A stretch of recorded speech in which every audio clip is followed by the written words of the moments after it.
Alhamdulillah ya guys, Mimin bisa kembali beraktivitas, bikin-bikin VT lagi untuk kalian. Nah, pengacara Dr. Reza Gladys dan Andreas Situngkir masih mempermasalahkan perihal Dumas ya, dan terus mengeluarkan dalil-dalil pembelaan di media. Menurut saya pribadi ya, jika terlalu banyak memberikan klarifikasi justru bisa membuka celah kritik. Maka dari itu mari kita analisa secara objektif dan tentu saja edukatif. Kalau ada Dumas, ya Dumas seperti yang disampaikan oleh saudari tersangka Samira itu dibenarkan ketika kita mengacu kepada Perkap nomor 6 2019 di pasal 41-nya. Ya, apabila ada persoalan yang tidak benar yang dilakukan oleh penyidik dalam proses penyidikan. Tetapi kalau sudah ditetapkan tersangka dalam gelar perkara, saya berpendapat bahwa gelar perkara khusus itu dapat dilaksanakan ketika sudah ada putusan pra peradilan. Sederhananya gini ya guys, jika penyidikan sudah berujung pada gelar perkara dan ada penetapan seorang tersangka, apakah bisa dipastikan prosesnya tanpa cacat hukum? Nah, disinilah peran gelar perkara khusus sebagai mekanisme pengawasan internal Polri sesuai dengan SOP. Jika hanya mengandalkan pra peradilan guys, lalu apa fungsi peraturan Kapolri itu dibuat? Ini soal kontrol internal ya, bukan hanya soal koreksi judisial. 33 ada 3 unsur. Pertama, berdasarkan pengaduan masyarakat. Kedua, berdasarkan putusan pra peradilan. Ketiga, menjadi pusat perhatian. Nah, artinya kalau abang pertanyakan boleh, tetapi harus dilengkapi 3 unsur yang kumulatif.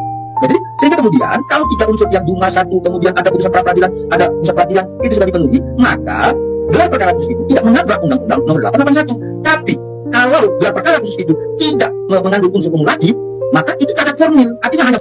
Biar lebih jelas, mari kita analisa berdasarkan pasal yang utuh ya. Nah, di pasal ini terdapat 3 poin ya, dan ketiganya disambung dengan tanda titik koma dan bukan dengan kata dan antar poinnya, serta kalimat pengantarnya berbunyi dilaksanakan untuk, bukan hanya dapat dilaksanakan jika ya.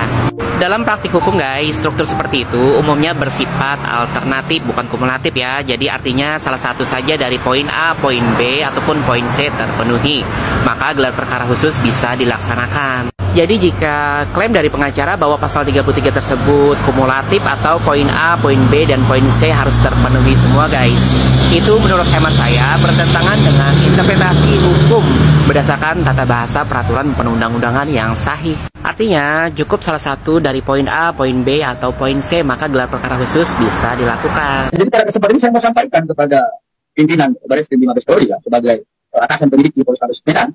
Ini dikaitkan dengan Perkap 6 2019 di pasal 41. Saya mengingatkan bahwa Polri itu bukan Mahkamah Konstitusi yang bisa melakukan sebuah perubahan undang-undang atau uji materi. Menariknya guys, justru dari pihak beliaulah yang pertama kali menyebut soal Dumas dan gelar perkara khusus di media. Jadi Perkap itu SOP guys, dan gelar perkara khusus adalah SOP untuk merespon aduan masyarakat.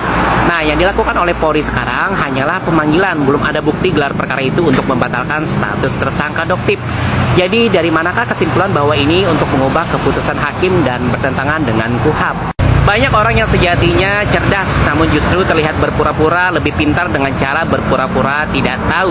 Padahal hukum bukan tentang siapa yang paling keras bersuara guys, tapi siapa yang paling konsisten dalam logika dan norma. Hari ini berlangsung yang namanya gelar perkara khusus di Mabes Polri atas kasus yang dilaporkan oleh Dr. Andreas Situngkir di Polrestabes Medan. Nah, dalam kasus ini sudah ditetapkan yang namanya tersangka pada tanggal 17 Maret 2025 kemarin, yaitu yang berinisial Dr. S. Menurut informasi yang disampaikan oleh pengacara Dr. Andreas Situngkir, Julianus Sembiring, terhadap tersangka ini sudah dilayangkan yang namanya surat pemanggilan pertama pada tanggal 26 Maret 2025 kemarin. Namun si tersangka tidak dapat memenuhi panggilan penyidik Polrestabes Medan untuk dilakukan pemeriksaan. Lalu pengacara dari Dr. Andreas Situngkir ini mengatakan bahwasanya dari pihak terlapor atau si tersangka ini membuat yang namanya Dumas atau pengaduan masyarakat ke Mabes Polri. Kemudian pihak Mabes Polri pun menyurati pihak dari Dr. Andreas Situngkir ini dan pengacaranya untuk menghadiri yang namanya gelar perkara khusus yang berlangsung hari ini, Rabu 7 Mei 2025. Kira-kira apa ya hasil dari gelar perkara khusus yang dilaksanakan pada hari ini? Halo semuanya, selamat malam.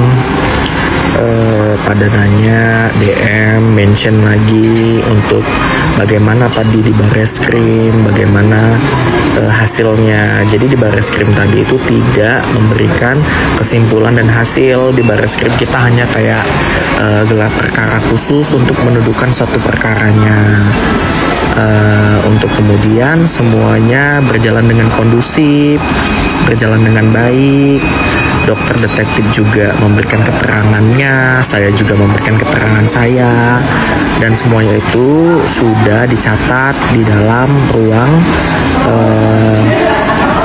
gelar perkara khusus tadinya. Jadi kalian jangan tanya hasil karena proses tetap berlanjut di Kapolrestabes Medan. Tadi hanya berbicara tentang pokok perkara saja ya. Untuk kemudian ada video beredar dari akun-akun berita ya. Itu semuanya benar adanya bahwasanya kami bersalaman dengan dokter detektif. Saya pribadi saya minta maaf kalau misalnya ada salah. Kita lihat saja prosesnya di dalam proses hukum.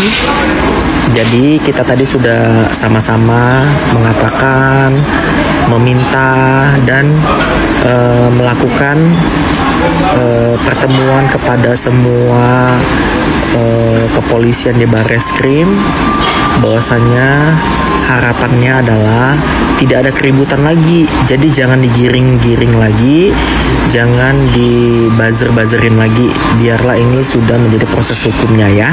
Terima kasih semuanya. Kalau kalian lebih jeli lagi di dalam video tersebut, dokter detektif juga tidak menjelaskan apapun. Kenapa? Karena takut salah. Begitu juga dengan saya tidak mau lagi ada penggiringan opini dari buzzer, dari komentar-komentar provokator atau influencer yang suka memprovokatorin. Jangan lagi. Jadi biarlah ini menjadi satu proses hukum yang berlanjut. Bagaimana nanti kelanjutannya kita lihat saja. Yang pasti semua ini harus tegak lurus. Dokter detektif juga sudah memberikan keterangannya, saya juga sudah memberikan keterangan saya. Silakan nanti penegak hukum yang akan melakukan kelanjutannya. Jadi jangan lagi digiring-giring. Aku meminta kepada semua masyarakat, biarlah ini sudah menjadi proses hukum. Jangan lagi diributin, jangan lagi provokatorin, oke? Karena tadi sebelum berakhirnya gelar perkara khusus, aku sudah sampaikan kepada dokter detektif juga untuk please dan minta tolong untuk tidak lagi berstatement, sama seperti saya juga tidak berstatement apapun. Biarlah ini sudah menjadi ranahnya saja di ranah hukum, sehingga kalian semuanya tidak lagi memprovokatorin seperti itu. Jadi aku minta semua influencer, siapa-siapa ya, itu ada banyak ya, ada yang selalu nimbrung, ikut campur yang dia tidak tahu dan benar-benar tidak mengetahui, apalagi saya tidak kenal. Kemudian dokter juga katanya tidak kenal. Janganlah suka bertanya dan akhirnya digiring. Jangan seperti itu. Kenapa? Karena nanti semakin panjang dan semakin bias kemana-mana. Oke, terima kasih ya.